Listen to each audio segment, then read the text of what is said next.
So let's look at arguments and see some crazy ones.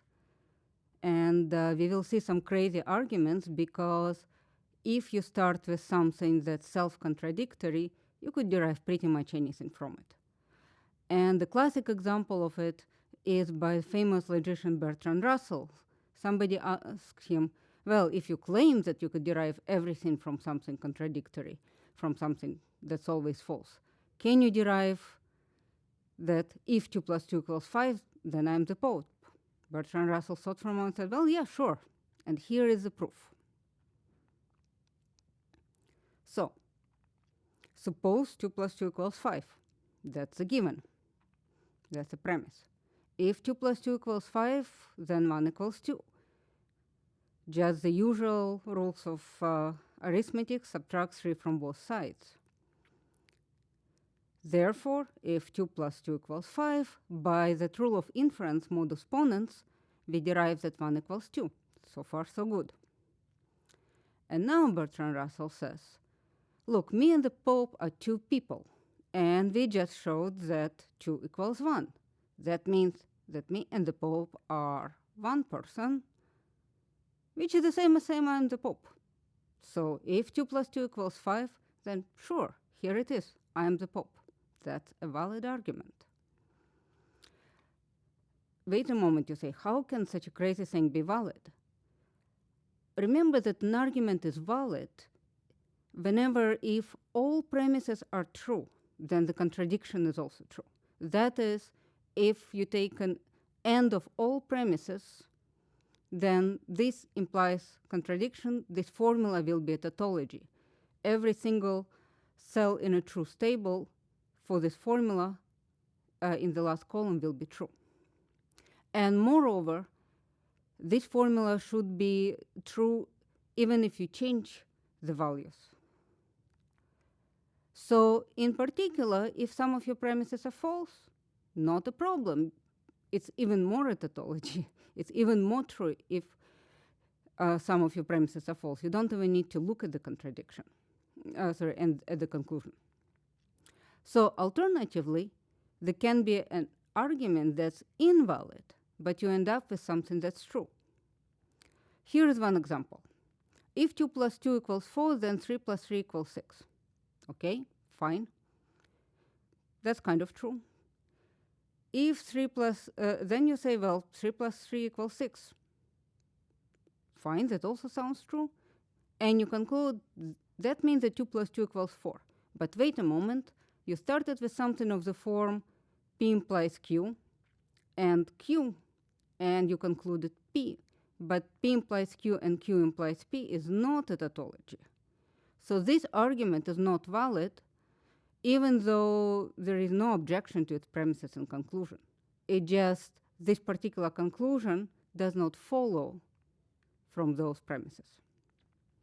So the only impossible combination for a valid argument is when your premises are true and your conclusion is false.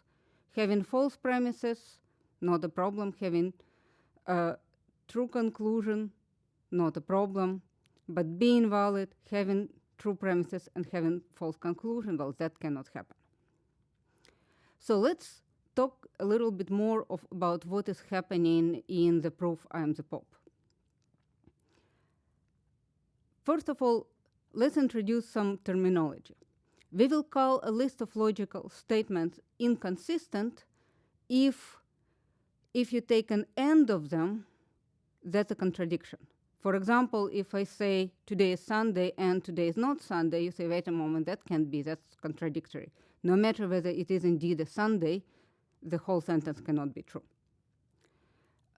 Similarly, if you say something like, I only have lab on Tuesday, I don't have a class on Tuesday.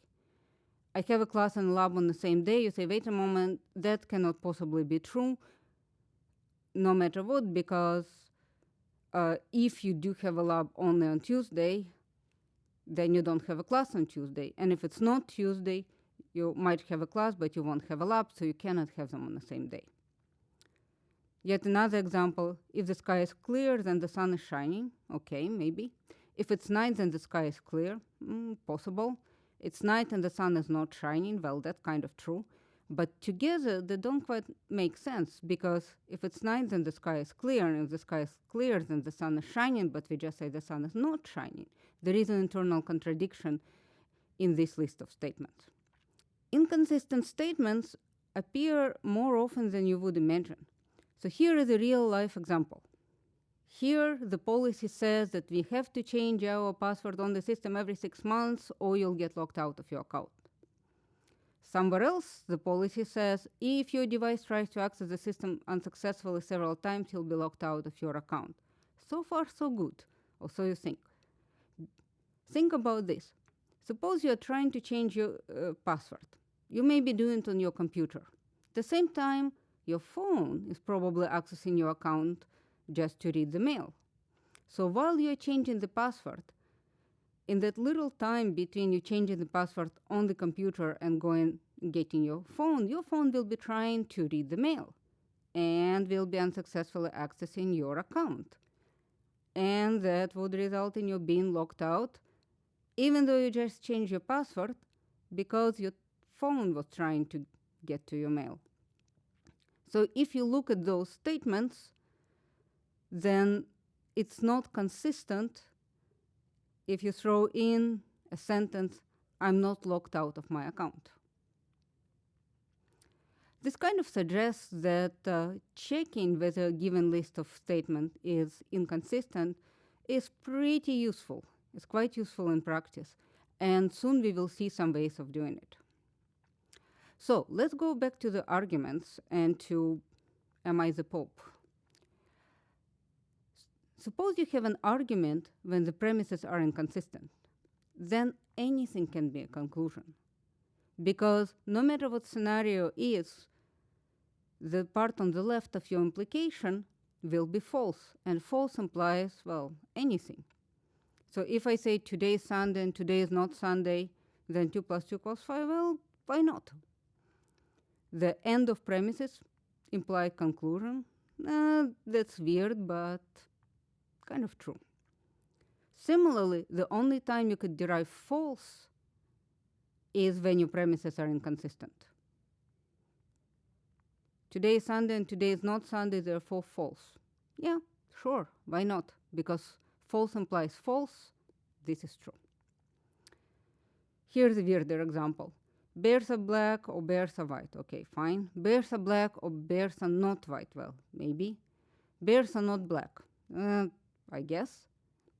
Conclusion, it's cold outside. Well, you know, it's still kind of a valid argument, because being black or white, being black or not white, and being not black together will not be true no matter whether bears are black or not, whether bears are white or not. It's just never going to be true. Therefore, premises imply conclusion will be a tautology. So, any argument with inconsistent list of premises is valid, but it's kind of useless. The only thing it's useful for is proving things like, if 2 plus 2 equals 5, then I am the Pope, which happens to work because 2 plus 2 equals 5 is not consistent with axioms of mathematics, like those axioms that let you subtract 3 from both sides.